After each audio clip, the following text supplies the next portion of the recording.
The Ghost of Willow Creek. The camera pans through a dark, dense forest.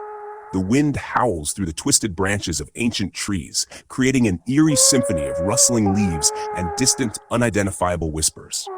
Suddenly, a piercing scream echoes, cutting through the silence of the night. The screen fades to black, and a hauntingly quiet voice narrates. They say she wanders the woods of Willow Creek, searching for her lost children. No one who sees her ever comes back the same. Three friends, Alex, Jamie, and Mia, were in their final year of high school. Each of them had a distinct personality that complemented the other two. Alex, the fearless leader, Jamie, the skeptic, and Mia, the quiet observer who had a fascination with the supernatural. One Friday afternoon, in search of an adventure, they decided to go for a picnic in the woods near an abandoned settlement known as Willow Creek. Willow Creek had always been the subject of local ghost stories. It was said to be haunted by the spirit of a woman whose children had mysteriously disappeared over a century ago.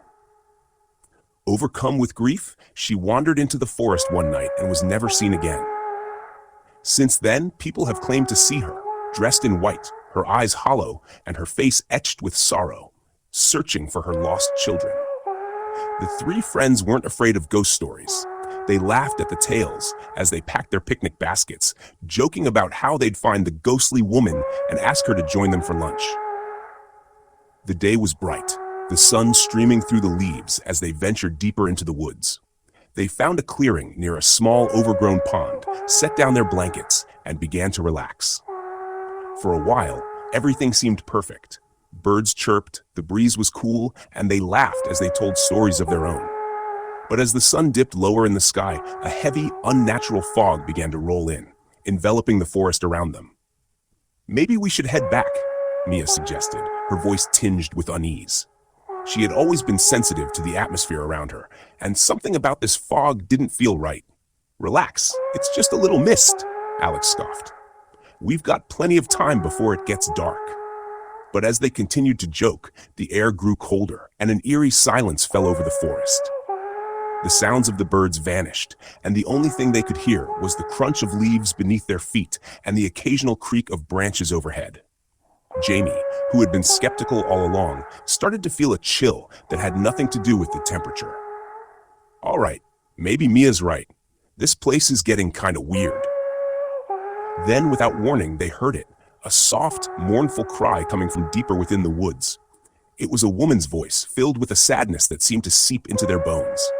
They exchanged nervous glances. "Did you hear that?" Mia whispered, her eyes wide.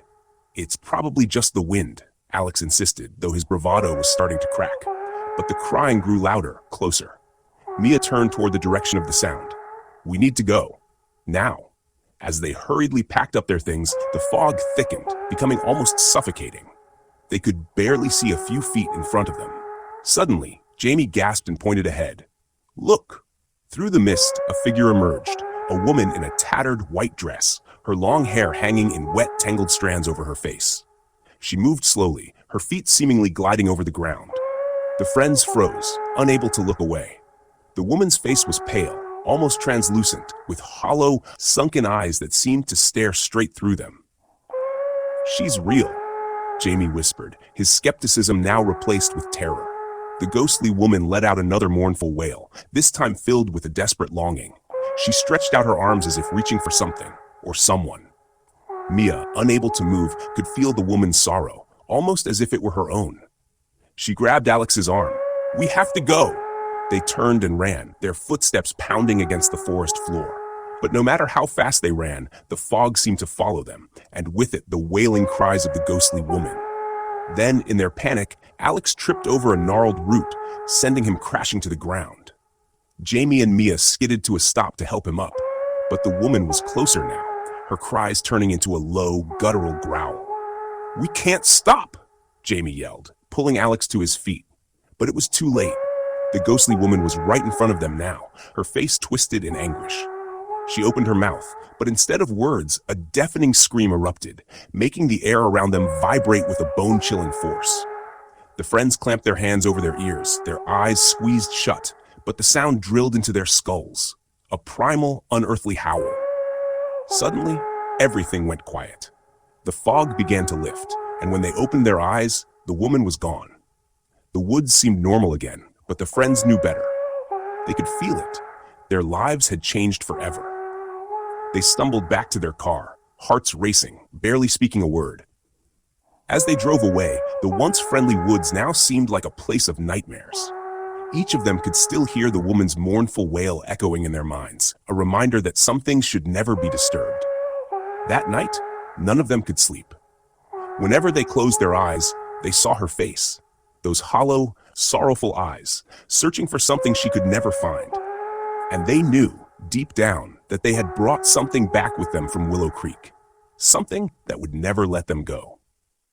The camera zooms out from the friends' terrified faces, pulling back to the dark, foggy woods. In the distance, the faint silhouette of a woman in white can be seen, watching, waiting. And then, the screen cuts to black.